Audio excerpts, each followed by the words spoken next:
मैं are Roy AR news पे आप सभी दर्शकों का एक बार फिर से स्वागत है। आज हम पहुंच चुके हैं सीवान जिला के मैरवा प्रखंड के कबीरपुर पंचायत के वार्ड नंबर 5 में, जहां के वर्तमान वार्ड सदस्य हैं सुनीता देवी। उनके पति अवधेश शर्मा जी हमारे साथ मौजूद हैं। आज हम इनसे जानेंगे विगत 5 वर्षों में इस वार्ड का कितना विकास हो पाया और माननीय मुख्यमंत्री द्वारा जो भी योजना आम जनता के लिए बनाई गई, क्या वो योजना यहाँ के नागरिकों तक पहुँच पाई कि नहीं पहुँच पाई। इसके साथ साथ मैं ये भी जानने की कोशिश करूंगा आज इनसे कि मुख्यमंत्री का जो 7 निश्चय योजना था उसमें नल जल का योजना भी शामिल था, तो क्या यहाँ के वार्ड के हर सदस्य को नल जल का लाभ मिलता है कि नहीं मिलता है।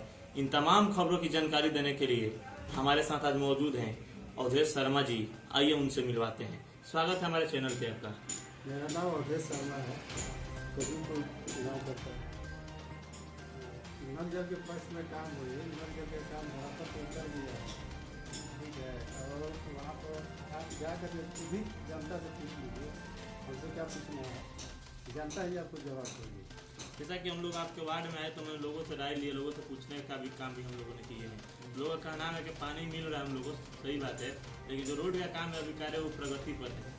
तुम वार्ड जब बताइए कि क्या कारण है कि जैसे आप लोग कार्यकाल तो समाप्त हो चुका है 15 जून को ही, ये चुनाव कोरोना के कारण नहीं हुआ इसलिए आप कार्यकाल थोड़ा आगे तक चला गया।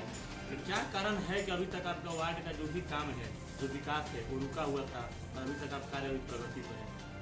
हमको क्या है कि मुखिया जी हमको 60% पैसा दिए, 60% में हम टोटल काम करा दिए। एक ही रोड का काम बाकी रह गया है, 60% के बाद वो पैसा नहीं भेज रहा है कि वो बाधित है। जैसा कि सरकार का कहना था शुरू में ही, जब पंचायती राज चुनाव कंप्लीट हुआ था तो उसके पहले तो जो मुखिया लोग थे उन लोगों के हाथ में पावर था, सारा पावर, वही लोग पंचायत का विकास करते। लेकिन इस बार जब चुनाव हुआ था विगत 5 वर्ष पहले, जो पंचायती राज मंत्री सम्राट चौधरी जी, उन्होंने एक बहुत बड़ा फैसला लेते हुए बोला था जब जो मुखिया के हाथ में जो कार्य था उसको और पारदर्शिता से कार्य को किया जाएगा। जो उस वार्ड के वार्ड मेंबर हैं उनके हाथों में सारा कार्य दिया जाएगा, उस वार्ड का, उस मोहल्ला का, वो लोग उसका विकास करेंगे और बारीकी से काम करेंगे।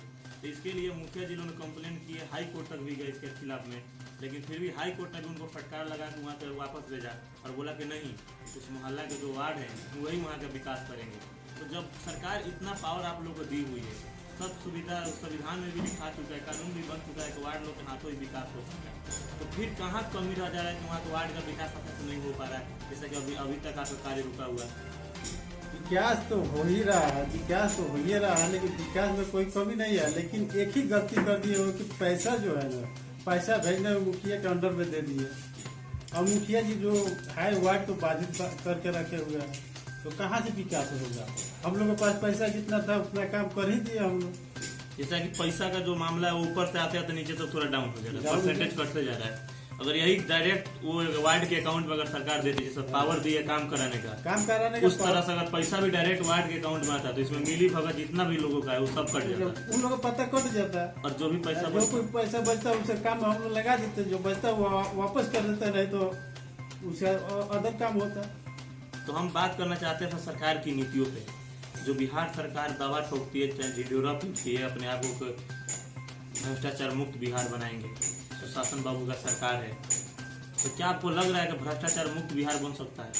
मुक्त बिहार तो बन ही सकता है, लेकिन क्या है कि जो अफसरखोरी है यहाँ पर, तो अफसरखोरी बंद नहीं होगा तो मुक्त कहाँ से होगा। यानी इसमें सबसे ज्यादा कमाई किसको है? इसमें जनता को फायदा है कि अधिकारियों को फायदा है? सबसे ज्यादा अधिकारियों को फायदा है, जनता को तो कम ही मिल रहा है, अधिकारी को ज्यादा मिल रहा है फायदा। तो क्या जब ये आम जनता को दिखाई दे रहा है कि भ्रष्टाचार बढ़ रहा है, यहाँ पे कमीशन लिया जा रहा है, जैसे आप वार्ड मेंबर, आपको भी पता है, जनता को भी पता है कि कमीशन लिया जा रहा है, तो क्या ये चीजें सरकार को दिखाई नहीं दे रही है? सरकार को दिखाई दे रही है, तो वोट का अपना काम कर रहे हैं। वोट सोच रहे हैं कि खाली वार्ड को रखेंगे तो मुखिया लोग और लोग हैं, अधिकारी लोग हमको वोट नहीं देंगे। अब वोट का यहाँ नीति चल रहा है, यानी सब चीजें जो भी घटना घटा सब वोट के लिए कर रहा है, वोट के लिए कट रहा है। और इसमें पिसा रहे बीच में आम जनता पिसा रही है बीच में, क्योंकि जनता के नाम पे पैसा पास होता है पटना से, आम जनता के नाम पे, लेकिन कमाई होता है अधिकारियों को, जो कर्मचारी का परसेंटेज बना हुआ है, परसेंटेज नहीं दीजिएगा कोई काम नहीं होगा यहाँ पर।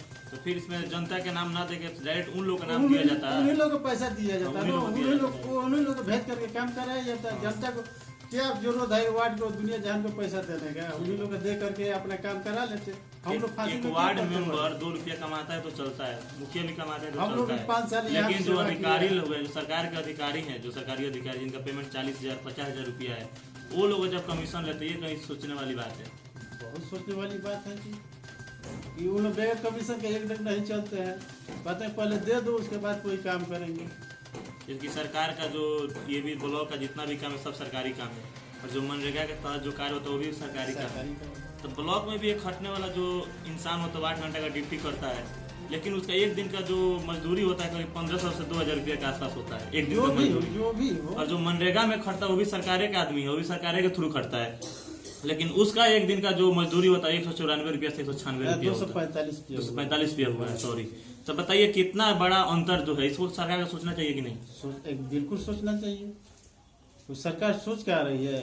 जबकि जनता 245 रुपये में संतुष्ट है, वो ईमानदारी से रात दिन मेहनत कर रही है, अपनी कुदाल खेती में चला लगी रही हुई है, है। कुदाल चला रही है, पसीना बहा रही है, लेकिन इन लोगों को एसी में बैठना है, ऑफिस में बैठना है, जो 1500 रुपया डेली मजदूरी मिलता है, उसके बावजूद भी इन लोगों को डेली कमीशन के रूप में कुछ न कुछ चाहिए। कुछ न कुछ चाहिए। बगैर कमीशन का कोई काम ही नहीं है यहाँ पर। यही तो- लोग का नीति है। अंत में हमारे चैनल के माध्यम से जनता से आप क्या अपील कीजिए जो आगामी चुनाव आने वाले हैं? अब क्या अपील करेंगे? हम तो इस्तीफा ही दे देंगे कि ये भ्रष्टाचार दुनिया है तो हमको इससे लेना देना नहीं है। हम लोग समाज सेवा में उतर देंगे, समाज को सेवा करेंगे, लेकिन सेवा के चलते मैंने भ्रष्टाचार गाली गलौज जितना हमको सुनने को मिला कि हम ही जानते हैं। यानी गलत जो कार्य हो रहा है उससे आप दूर भागिएगा, उससे लड़िएगा नहीं। उससे लड़ने के लिए तैयार होंगे, लेकिन अब दुनिया वही पात्र का है सब। आप जो ईमानदार हैं, आप जो रास्ता अपनाए हैं उस पर चलिएगा तो आपके साथ लोग आएंगे, जनता आपके साथ आएगी। क्या हकीकत है जनता को बताइए, जनता सच जानेगी तो आप ही के साथ खड़ा रहेगी। लेकिन इसमें जो लोग भी विलुप्त हैं, क्या आपको लग रहा है कि ये सरकार के नजर में गुनाहगार हैं? ये लोग तो गुनाहगार है ही, लेकिन हम लोग क्या करेंगे? हम लोग बस इतना ही प्रयास करते हैं कि काम हो जाए और अच्छा से निकल जाए, सब लोग अच्छा से रहे। यही हम लोग जैसा कि हम आए हुए थे कबीरपुर पंचायत के वार्ड नंबर 5 में, जहाँ के वर्तमान वार्ड सदस्य सुनीता देवी, उनके पति अवधेश शर्मा जी हमारे साथ आज मौजूद थे। मैंने इनसे बात किया, इनका साफ का नाम है कि माननीय मुख्यमंत्री का जो भी योजना लागू हुआ, मैंने उस योजना को ईमानदारी पूर्वक अपने वार्ड के हर सदस्य तक पहुंचाने का कार्य किया हूं। और विगत 5 वर्षों से मैं ईमानदारी पूर्वक जनता की सेवा करते आ रहा हूं, और मुझे पूर्णतः विश्वास है ये जनता मेरी ईमानदारी के कार्य को देखते हुए, विकास कार्य को देखते हुए अगली बार अवश्य वोट करेगी और विकास को ही चुनेगी। और फिर से मुझे वोट देकर जब मैं चुनाव लड़ूं तो मुझे फिर से वार्ड चुनकर अपनी सेवा करने के लिए 5 साल का मौका अवश्य प्रदान करेगी। ऐसे ही खबरों को देखने के लिए आप बने रहिए AR न्यूज पे।